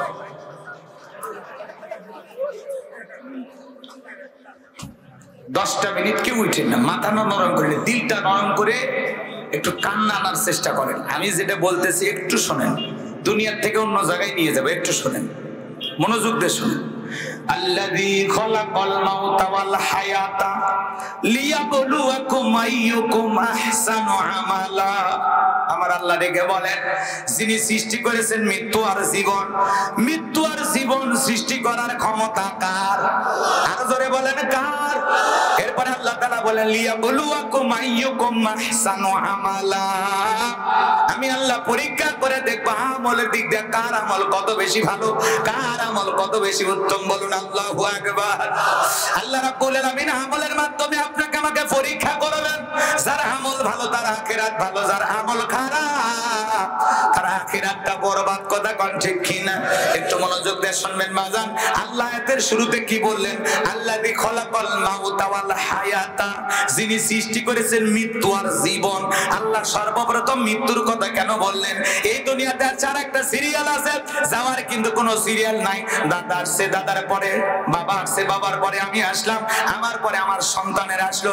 কিন্তু যাবার বেলায় 7 বছরের দাদা বেঁচে থাকে, 18 বছরের নাতির বিদায় হয়। কথা বলেন ঠিক কিনা? এবার আমার যাবার বেলা বাবা জীবিত থাকে, ছেলেটা বিদায় নাই, বাবার কাঁধে সন্তানের লাশ। এটা হলো দুনিয়ার সব চাইতে ভারী বোঝা। এটা কোন বাবার পক্ষে বহন করা কষ্টসাধ্য হয়ে যায়। এবার আমার দুনিয়াতে একটা মানুষ আসবে, 9 মাস আগে খবর পাওয়া যায়, কিন্তু একটা মানুষ বিদায় নেবে 9 সেকেন্ড আগেও জানা যায় না। কথা বলে ঠিক কিনা? এজন্য আল্লাহ বলেন, আল্লাযী খালাকাল মাউতা ওয়াল হায়াতা, যিনি সৃষ্টি করেছেন মৃত্যু আর জীবন। আমার আল্লাহ বলেন, কুল্লু নাফসিন যায়িকাতুল মাউত, প্রত্যেক প্রাণীকে মৃত্যুর স্বাদ গ্রহণ করা লাগবে, মৃত্যুর স্বাদ গ্রহণ করতে হবে। প্রাণ আছে যার, মৃত্যু হবে তার। এই দুনিয়ার জমিনে যত জীব জন্তু আছে সকলেরই মৃত্যু হবে, মৃত্যুর স্বাদ সবাইকে ভোগ করতে হবে। এই স্বাদ হলো 2 প্রকারের, মিষ্টি খেলে মিঠা লাগে, নিম পাতা খেলে তিতা লাগে। যারা ঈমানদার এদের মৃত্যুটা হবে মিঠা। মায়ের কোলে শিশু দুধ পান করতে করতে ঘুমের মধ্যে যেমন চলে যায়, ঈমানদারের মৃত্যু তেমনি ভাবে হবে ভাই, টেরও পাবে না। বলুন আল্লাহু আকবার। আর যারা বেঈমান নাফরমান আল্লাহর অবাধ্য গোলাম, যারা পাপাচার বদকার গুনাহগার, এদের মৃত্যু হবে চোখগুলো বড় বড় করে দেখেন না, পেশাব পায়খানা করে দেয়, মৃত্যুর 6 মাস আগে জবানটা বন্ধ হয়ে যায়, শরবত বানায়া চামচ দিয়া মুখের ভিতরে তুলে দেয়, গাল শিবে পড়ে যায়, খাবার শক্তি থাকে না। মৃত্যুর যন্ত্রণা কত কঠিন রে যুবক, তুমি কি মনে করেছো মরবা না? মৃত্যুর সময়টা নির্ধারিত, তুমি আমি কেউ জানি না। এক সেকেন্ড আগেও কারো মৃত্যু হবে না, এক সেকেন্ড পরেও কারো মৃত্যু হবে না। ঠিক নির্ধারিত সময়ে তোমার আমার মৃত্যুর ঘটনা ঘটে যাবে। যুবক রে, মৃত্যু থেকে পালানোর কোন রাস্তা খোলা নাই। আইনামা তাকুনু ইদরিকুমুল মাউতু ওয়ালাউ কুনতুম ফি বুরুজিম মুশাইয়াদা। সূরা নিসার ৭৮ নম্বর আয়াত। আল্লাহ তাআলা ডেকে বলেন, যেখানে থাকো, যে অবস্থায় থাকো, মৃত্যু তোমাদেরকে ধরবে। মৃত্যু থেকে পালানোর কোন রাস্তা খোলা নাই। যুবক রে, গভীর মনোযোগ দিয়ে কথাগুলো শুনে যাও। তুমি মনে করো 10 তলা বিল্ডিং এ তুমি ঘুমাও, লিফটের সুইচ মনে হয় মালাকুল মউত চেনে না। যেদিন মৃত্যু আসবে রে যুবক, যে অবস্থায় থাকো, যতই শুরু বিড়ি করে ভিতরে থাকো, যেমন ফ্ল্যাট বাড়িতে থাকো, কত কঠিন আপনি জানেন। আপনার আমার প্রিয় নবীর ইন্তিকালের সময়, আমার ভাইয়েরা, আপনার আমার বিশ্ব নবী অসুস্থ।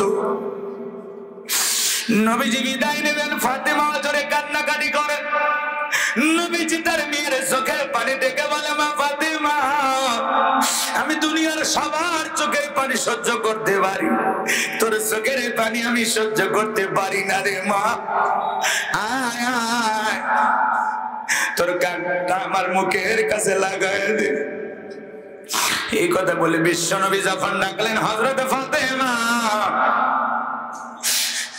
নবীর মুখের কাছে যখন কানটা লাগায়া দিল, আমার নবী ফিসফিস করে কি যেন বললেন। হযরত ফাতেমার কান্না বন্ধ হয়ে গেল। বলুন আল্লাহু আকবার। আম্মা জান আয়েশা জিজ্ঞাসা করেন, আমার মেয়ে ফাতেমা, তোমার বাবা কি এমন কথা বলেছে যার কারণে তোমার কান্না বন্ধ হয়ে গেল? হযরত ফাতেমা ডেকে বলে, আমার আম্মা জান, আমার বাবা আমাকে বলেছেন বাবার ইন্তিকালের পরে সর্বপ্রথম বাবার সাথে আমার দেখা হবে। বলুন আল্লাহু আকবার। শুধুমাত্র বিশ্ব নবী নয়, ফাতেমাও বিশ্ব নবীকে মহব্বত করতেন, ভালোবাসতেন নিজের জীবনের চাইতে বেশি। আল্লাহু আকবার বলেন। একদিন হযরত ফাতেমা কেমন নারী ছিলেন? জান্নাতি নারীদের সর্দানি কেন বলা হয়? জঙ্গলের উট এসে যাকে সালাম দেয়, আল্লাহু আকবার বলে। ফাতেমা রাসূলের বাড়িতে গেলেন, ডাক দিলেন দরজা, আব্বা দরজা খোলেন। বিশ্বনবী দরজা খুলে দিলেন। হযরত ফাতেমা তাকায় দেখেন নবীজি এত কান্না করেছেন, কাঁদতে কাঁদতে দাড়ি ভিজে গেছে। হযরত ফাতেমা ডেকে বলে, বাবা এত কান্না কেন করেছেন? কি হয়েছে আপনার? ও বাবা, আমার মা খাদিজার কথা ভেবে কি কান্না করেন? নাকি চাচা আবু তালেবের কথা ভেবে কান্না করেন? নাকি ছোটবেলায় মা বাবাকে হারিয়েছেন এই জন্য কষ্টে কান্নাকাটি করেন? কি হয়েছে গো বাবা? আপনার চোখের পানি আমি ফাতেমা সহ্য করতে পারি না। আল্লাহ, আমার নবী ডেকে বলে, ফাতেমা, আমি তোমার মা খাদিজার কথা ভেবে কান্না করি না, আমার চাচা আবু তালেবের কথা ভেবে কান্না করি না। আমি কেন কান্না করি জানো মা? আমাকে যখন জিবরাইল মেরাজ করতে নিয়ে গেল, মেরাজ করার সময় গো মা, আমাকে যখন জান্নাতটা ভ্রমণ করা হলো, ওই মেরাজ করতে গিয়ে মা, জান্নাত যখন ভ্রমণ করানো হলো, জান্নাত আল্লাহ তাআলা এত নিয়ামত দিয়ে সাজাইছে, এত নিয়ামত দিয়ে সাজাইছে, জান্নাত দেখার পরে দিলটা হয়ে গেল খুশি। আল্লাহর কাছে দোয়া করলাম বেশি বেশি, আল্লাহ যেন আমার গুনাহগার উম্মতকে বানায় দেয় জান্নাতবাসী। বলুন সুবহানাল্লাহ। ও মা, জান্নাত দেখার পরে মনটা ভরে গেল মা। এরপরে জিবরাইল ডেকে বলে, নবী চলেন আপনাকে একটু জাহান্নাম দেখায়। এরপরে আমাকে যখন জাহান্নামের ভিতরে প্রবেশ করানো হলো, আমি তাকায় দেখি মা, পুরুষের তুলনায় জাহান্নামের ভিতরে নারীদের সংখ্যা হলো সবচাইতে বেশি। এ মা বোনেরা শুনে যান মা, আজকের মেয়েদেরকে ঘরে রাখা কঠিন হয়ে যাচ্ছে। ওই যে ঢাকা শহরে 3টা কিশোরী, ছোট্ট মেয়ে, বয়স খুব একটা বেশি না, 3 জন মেয়ে একসাথে বাড়ি থেকে পালিয়েছে বিটিএস এর সন্ধানে। বিটিএস কারা? যুবক তোমরা বোঝো, যারা সমকামী থেকে প্রমোট করে, যারা নোংরা শ্রেণীর মানুষ, যারা গান বাজনার মাধ্যমে অশ্লীলতা ছড়ায়। প্রত্যেকটা অভিভাবক কান্নাকাটি করে, 11 দিন হয়ে গেল 3টা মেয়ে নিখোঁজ। বিটিএস এর সন্ধান খোঁজার জন্য তাদের অনুসারী হওয়ার জন্য এরা বাড়ি থেকে বের হয়ে গেছে। আজকের বাচ্চাদের হাতে আপনি মোবাইল দিয়েছেন, ও মোবাইলে কি দেখে আপনার একটু খবর রাখার দরকার আছে না নাই? জোরে বলেন, দরকার আছে না নাই? এ বাজান গো আমার, এই মেয়ে তিনটা ঢাকা শহরে বাড়ি, মতিঝিল এলাকায় বাড়ি, ঘর ছাড়া হয়েছে বিটিএস এর সন্ধান করার জন্য। এই যে দক্ষিণ কোরিয়ার ভিতরে প্রমোট করেছে যুবকেরা বেশি, যারা দেখতে নারীও না পুরুষও না, এমন প্রকৃতির ছেলে। কথা কয় না, কথাকে বোঝা গেল? আবার দেখতে মেয়ে মানুষ, ছেলেদের মতো ভাব পোশাক পরে ঘোরে। এদের একটা বিশাল একটা গ্যাং আছে, পার্টি আছে, পুরো পৃথিবীতে এদের সদস্য এরা বৃদ্ধি করতেছে, বিভিন্ন দেশেরা সফর করতেছে। সাদা চামড়ার দল, এদের অন্তরে নোংরামি শয়তানি দিয়ে ভরা। আপনার সন্তান যদি এদের ফাঁদে পা দেয়, আপনার সন্তান বিপদগামী হয়ে যাবে। এজন্য এখনো সময় আছে, বাচ্চাদেরকে কন্ট্রোল করবেন। এই যে বিটিএস এর কোন প্রোগ্রাম ওদেরকে দেখতে দেবেন না। বাচ্চারা মোবাইল এগুলো দেখতে দেখতে ওদের আশিক হয়ে গেছে, পাগল হয়ে গেছে। ওরা ওদেরকে সন্ধান করে, ওদের মতো জীবন যাপন করতে চায়। ওরা যেরকম উশৃঙ্খল, কারো কথা শোনে না, লাফাঝাপি করে, পুরো পৃথিবী সফর করে, ঘোরাঘুরি করে, এরাও ঠিক এইভাবে এরা চলতে চায়। কথাকে বুঝতে পেরেছেন? এরা মুক্ত একটা জীবন চায়, এরা বিয়ে করতে চায় না, সংসার করতে চায় না, এরা সমকামিতাকে প্রমোট করে, নানা ধরনের মানুষকে এরা নোংরা পথ দেখাইতেছে। এজন্য আপনার সন্তানকে মানুষের মতো মানুষ বানাইলে এই নোংরা অশ্লীল ভিডিও দেখা থেকে ওদেরকে বিরত রাখা লাগবে। ওদের কোনো চ্যানেলে নিউজ দেখা যাবে না, ওদেরকে সংবাদ, ওদের কোনো সংবাদ আপনার বাচ্চার কানে দেওয়া যাবে না। আপনার বাচ্চা মোবাইলে কার ভিডিও দেখে, কার ভিডিও দেখে, আপনাকে একটু খবর নেওয়ার দরকার আছে না নাই? ওই বাচ্চাদের ভিডিও দেখে ওর মহিলারা, মা বাবা সবাই কান্নাকাটি করতেছে, সন্তানদেরকে খুঁজে পাইতেছে না। আরেকটা ছেলে দেখলাম ওদেরকে নাকি উদ্ধার করা হয়েছে। চিন্তা করেন, বিটিএস এর ভালোবাসা দেখায় থেকে তিনটা মেয়ে ঘর ছাড়লো, বাড়ি ছাড়লো। আপনার সন্তান যদি ওদের ফাঁদে পা দেয়, এই সন্তানগুলো বিপদগামী হয়ে যাবে। এই জন্য সন্তানের হাতে মোবাইল দেবেন না, টেলিভিশন দেখতে দেবেন না। বাচ্চাদেরকে একটু কন্ট্রোলে রাখার দরকার আছে না নাই? আর দিলেও ভালো জিনিস দেখে না, খারাপ জিনিস দেখে, একটু খবর নেওয়ার দরকার আছে না নাই? 11 দিন হয়ে গেল ওরা ঘর ছাড়া, বাড়ি ছাড়া। ভালো করে চিন্তা করেন কতটা আশিক হয়ে গেছে। ভালো করে বোঝার চেষ্টা করবেন বাজার, যে কথা বলতে চাচ্ছিলাম।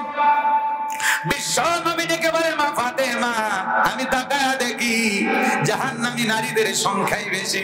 এক শ্রেণীর নারীদের চুলের মুঠিগুলো আসমানের দিকে তুলে ধরা হয়েছে, তার থেকে মাথা পর্যন্ত জাহান্নামের আগুন দাও দাও করে জ্বলতেছে।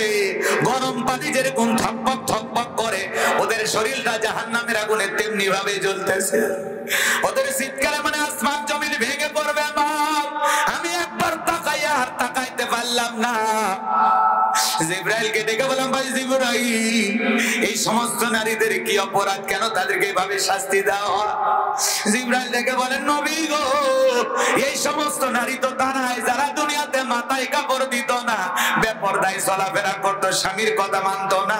এই জন্য এই সমস্ত নারীদেরকে এইভাবে জাহান্নামের আগুনে জ্বালানো হইতেছে।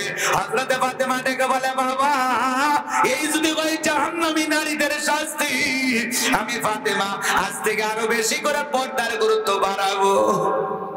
এই কথা শোনার পরে হযরতে ফাতেমা পর্দার গুরুত্ব বাড়াইতে চাইল না। ও ঝিনাইদহের মহেশপুরের মা বোনেরা যারা গোলাম রব্বানির আলোচনা শুনতেছেন, মা, অনুরোধের ভাষায় বলে দিয়ে যাই, মা, হযরতে ফাতেমা জান্নাতি নারীদের সর্দারনি হওয়ার পেছনে 1 নাম্বার বড় কারণ হলো হযরতে ফাতেমা সবচাইতে বেশি পর্দার প্রতি গুরুত্ব দিতেন। বলুন আল্লাহু আকবার। মৃত্যুর আগ পর্যন্ত তিনি পর্দার কথা চিন্তা করেছিলেন। আল্লাহু আকবার বলেন। ওইদিকে কথা বলতে গেলে লম্বা হবে, রাত বেশি হবে, আমি বেশি করে আলোচনা করতে চাই না। আপনাদের উদ্দেশ্যে যে কথা বলতে চাচ্ছিলাম, মা বোনদেরকে অনুরোধের ভাষায় বলবো, মা, পর্দা করবেন, পর্দা করবেন, আল্লাহর ফরজ বিধানটা মেনে চলবেন। বিশ্ব নবীর ইন্তেকালের সময় যে কথা বলতে চাচ্ছিলাম, একটু মনোযোগ দিয়ে শোনেন। জিবরাইল দরজায় ডাক দিয়ে বিশ্ব নবীকে সালাম দিলেন, আসসালামু আলাইকুম ইয়া রাসূলুল্লাহ, ইয়া হাবিবাল্লাহ, হুজুর। নবী গো, আজকে আসমান থেকে আমি একা আসি নাই, আমার সাথে আর একজন ফেরেশতা এসেছেন, তার নাম হলো মালাকুল মাউত। সেই ফেরেশতা দুনিয়ার কারো বাড়িতে প্রবেশের অনুমতি চাই না, আপনার অনুমতির অপেক্ষায় আমরা দাঁড়িয়ে আছি। বিশ্বনবী ডেকে বলে, মা ফাতেমা দরজা খুলে দাও। দরজা খুলে দেওয়া হলো। মালাকুল মউত আর জিবরাইল প্রবেশ করলেন। মালাকুল মউত প্রবেশ করার পরে বিশ্বনবীকে সালাম দিলেন, আসসালামু আলাইকুম ইয়া রাসূলুল্লাহ ইয়া হাবিবাল্লাহ। হুজুর নবী গো, আপনি কেমন আছেন? বিশ্বনবী ডেকে বলে, আলহামদুলিল্লাহ, এখন আগের তুলনায় কিছুটা ভালো আছি, সুস্থ আছি। মালাকুল মউত ডেকে বলেন, নবী, আমার আল্লাহ আমাকে বারবার বলেছে, আমার বন্ধু যদি অনুমতি দেয় বন্ধুর জানটা কবজ করবা। বন্ধু যদি অনুমতি না দেয় রে মালাকুল মউত, এক সেকেন্ড দেরি করবি না। আমার বন্ধুর যতদিন মনে যায় আমার বন্ধু ততদিন দুনিয়ায় থাকবে। বলুন আল্লাহু আকবার। আমার নবী ডেকে বলে, মালাকুল মউত রে, এরপরে কি আর কোনোদিন আসবা না?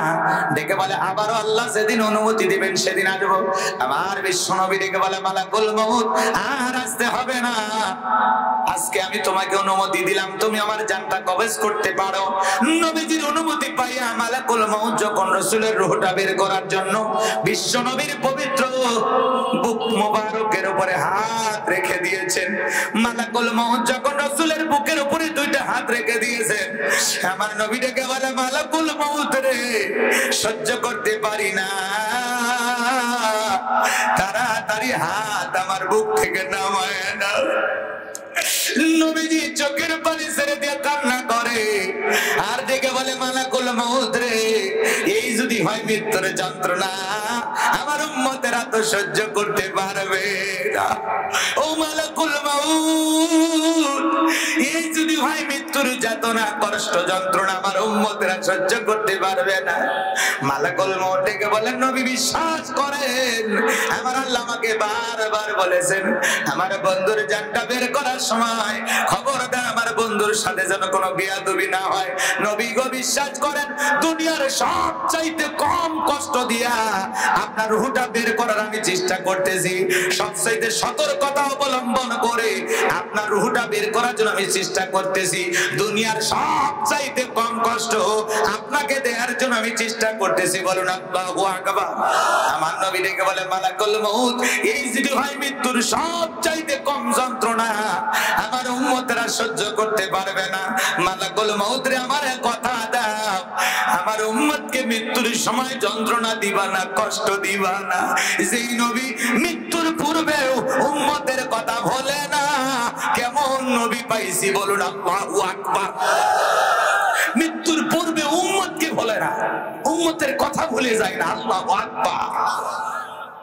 মালাকুল মউত ডেকে বলেন, নবী, আপনাকে আমি কথা দিলাম, আপনার উম্মতের মধ্যে যারা আপনার রেখে যাওয়া আদর্শ মোতাবেক চলবে, আল্লাহর বিধান মোতাবেক চলবে, নবী গো, যারা হবে নেককার, তাদের জানটা বের করার সময় আমি ইহসান করব, সব চাইতে কম কষ্ট তাদেরকে আমি দেব।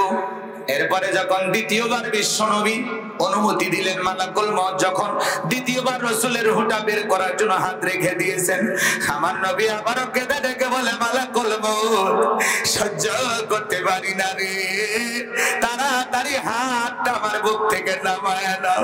আমার নবী কেঁদে কেঁদে বলে, মালাকুল মউত, আমার কাছে মনে হয় পাহাড় আমার বুকের উপরে চেপে ধরা হয়েছে।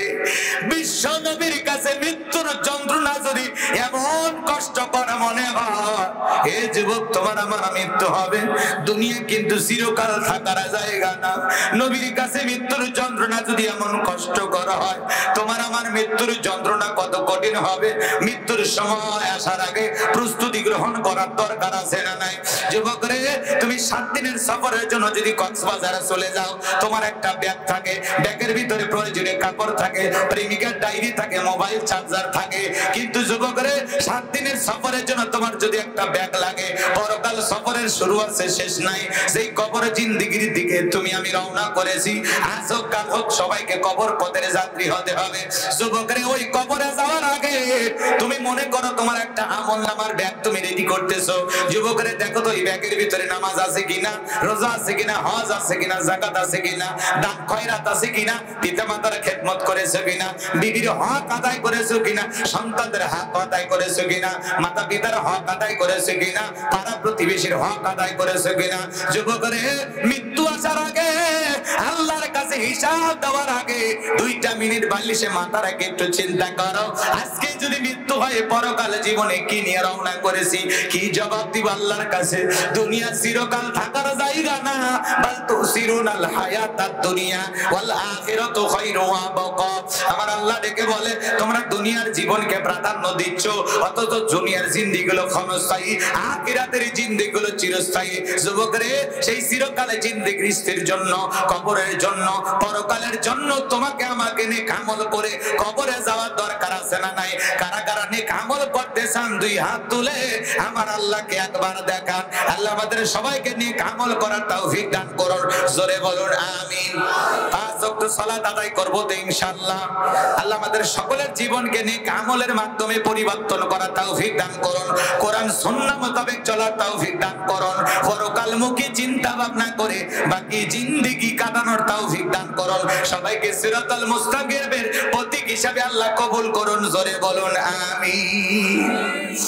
আমার ভাইয়ের আমি অনুরোধের ভাষা আপনাদেরকে বললাম 10টা মিনিট আমাকে দেন। এরপরেও দেখলাম অনেকে ওটা আশা করতেছেন। যাই হোক, রাত অনেক গভীর হয়ে গেছে, আর বাকি কথাগুলো বলতে পারবো না। ভাই, দুনিয়া থাকার জায়গা না, সবাইকে যেতে হবে। আপনি কি নিয়ে যাচ্ছেন? মালিকের সাথে যে সাক্ষাৎ করবেন, কি নিয়েছেন, কতটুকু আমল করেছেন? যে আমল করেছেন আপনি কি গ্যারান্টিতে বলতে পারবেন এই আমলে আপনি জান্নাতে যেতে পারবেন? বলা যাবে ভাই? বলা যাবে আমরা আমল করেছে? কিসের মাতবাড়ি, কিসের অহংকার? আসুন বিনয়ী হই। হ্যাঁ দেখেন, যাই হোক, গভীর রাত হলে আসলে বয়ান করাও কঠিন, বোঝানোও কঠিন। যতটুকু আলোচনা হয়েছে, বক্তা শ্রোতা সবাইকে আল্লাহ বাস্তব জীবনে আমল করার তৌফিক দান করুন, পরকালমুখী জীবন যাপনের তৌফিক দান করুন, দুনিয়ার লোভ লালসা পরিত্যাগ করে আল্লাহর প্রিয় গোলাম হওয়ার তৌফিক দান করুন, হিংসা বিদ্বেষ ভুলে কাঁধে কাঁধ মিলে মিশে জীবন যাপন করার তৌফিক দান করুন, জোরে বলুন আমিন। কথা তো অনেক বাকি আছে, ওই মেয়ের আন্টির কথা বাকি আছে, হযরত আলীর কথা বাকি আছে, আছে না নাই? আছে না নাই? এখন আপনারা যদি না শুনেন আমি কি জোর করে শোনাবো? না,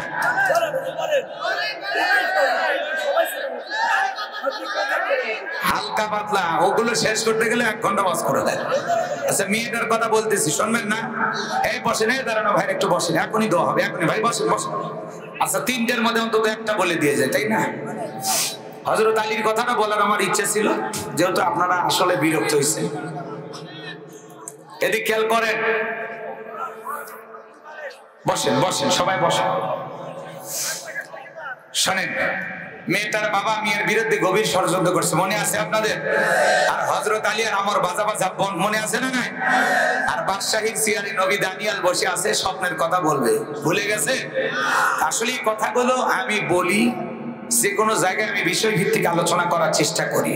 এজন্য অনেকের কাছে যেহেতু আজ মাহফিল লিখেছিলেন, আমি সব দিক চিন্তা ভাবনা করে মনে করলাম যে একটা কথা বলে মানুষকে বোঝানোর চেষ্টা করি, কিন্তু আসলে বাস্তবতার আলোকে সবাই তো সব বোঝে না, কথা কয় না কে? একটা ভেলেন মিশা সওদাগর নাম আপনারা শোনেননি কিনা? কথা কয় না, কথা কয় না, নাম শুনছেন আপনারা? এই যে মিশা সওদাগর অভিনেতা ভেলেন, ও বিশ্ব ইস্তেমার মাঠে গেছে, কথা কয় না? ভিলেন সিনেমায় অভিনয় করে, ও বলতেছে পরকালের ভয় আমার ভিতরেও আছে। মিশা সওদাগর বলতেছে আমার অন্তরে পরকালের ভয় আছে, আমি সিনেমা করি, অন্য জগতের মানুষ। তারপরে যখন বিশ্ব ইস্তেমা হয়, এই ভালো কাজে আমার আসতে আমার মনটা ছুটে আসে। আমি 3 দিন শুটিং বন্ধ করে নাটক সিনেমা বাদ দিয়া 3 দিনের জন্য ইস্তেমায় হাজির হয়েছি। মনে মনে ভেবেছি আল্লাহর কাছে আমি আল্লাহর প্রিয় হতে চাই, আল্লাহর প্রিয় গোলাম হতে চাই। যাই হোক, দিন শেষে আমি একজন মুসলমান, আমি একজন আল্লাহর বান্দা। এই ভয়ে আমি ইস্তেমার মাঠে হাজির হয়েছি, এর ওসিলায় আল্লাহ যদি আমাকে মাফ করে। চিন্তা করেন, একজন সিনেমার অভিনেতা মিশা সওদাগর 5 ওয়াক্ত নামাজ পড়ে, আল্লাহর বান্দা ইস্তেমার মাঠে হাজির হয়েছে, বিশ্ব ইস্তেমার মাঠে। একজন অভিনেতা নাটক সিনেমা করে, তার মনের মধ্যে মাঝে মাঝে আল্লাহর ভয় জন্ম হয়। আর আমাদের সমাজের এমন মানুষ আছে মিশা সওদাগরের চাইতে ঈমান বেশি খারাপ, কথা কয় না কেন? মিশা সওদাগর মাঝে মাঝে তো নামাজ পড়ে, আল্লাহর বান্দা বিশ্ব ইস্তেমার মাঠে হাজির হয়ে গেছে, বলতেছে আমার অন্তরে পরকালের ভয় আছে। এই যে 3 দিন এই জায়গায় সময় কাটালাম, আল্লাহ যদি এর ওসিলে আমাকে মাফ করে, আল্লাহর কাছে মাফ চাওয়ার আশায়, নিজের গুনাহ মাফের আশায় আল্লাহর কাছে একজন সিনেমার অভিনেতা মিশা সওদাগর সেও ধরা দেয়। আর যুবক তোমাকে পায়ে ধরে হাতে ধরে অনুরোধের ভাষায় বলি চলো মসজিদে যাই, নামাজ আদায় করি, কোরআন পড়ি, জীবনটাকে পরিবর্তন করি, নেক আমল দিয়ে সাজাই, পরকালমুখী চিন্তা করি, আখিরাতমুখী চিন্তা করি, এরপরে আপনি আমি পরিবর্তন হই না। কথা বলেন ঠিক কি না? এই যে মানুষের দুনিয়াবী চিন্তা ভাবনায় পাগল হয়ে গেছে, এই জন্য আল্লাহ বলেন আলহাকুমুত তাকাসুর হাত্তা যুরতুমুল মাকাবির। এই দুনিয়ার প্রাচুর্যের প্রতিযোগিতা, সম্পদের প্রতিযোগিতা, লোভ লালসার প্রতিযোগিতা মানুষকে পাগল বানাইছে। কথা বলে ঠিক কি না? এই মানুষের লোভ লালসা থামবে কখন? হাত্তা যুরতুমুল মাকাবির, যেদিন আপনার আমার মৃত্যু হবে, যেদিন আপনি আমি কবরে যাব, এই কবরের মাটি যেদিন আপনার আমার মুখের ভিতরে ঢুকবে, সেদিনই দুনিয়ার লোভ লালসা স্বাদ আশা মিটে যাবে। কথা বলে ঠিক কি না? এজন্য ভাইরা আমার, আসুন মৃত্যু আসার আগে মসজিদের মাইকে আপনার নাম এলান জারি হওয়ার আগে নিজেকে পরিবর্তন করুন, খাঁটি মুসলমান হওয়ার চিন্তা করুন। আল্লাহর গোলাম হয়ে আমরা মরতে চাই। কথা বলে ঠিক কি না? পরের দিন সকালবেলা জেলেরা নদীতে মাছ পেয়েছে, আল্লাহর বান্দি, ভালো করে বোঝেন, কথা মনে আছে? কথা বলেন। আচ্ছা।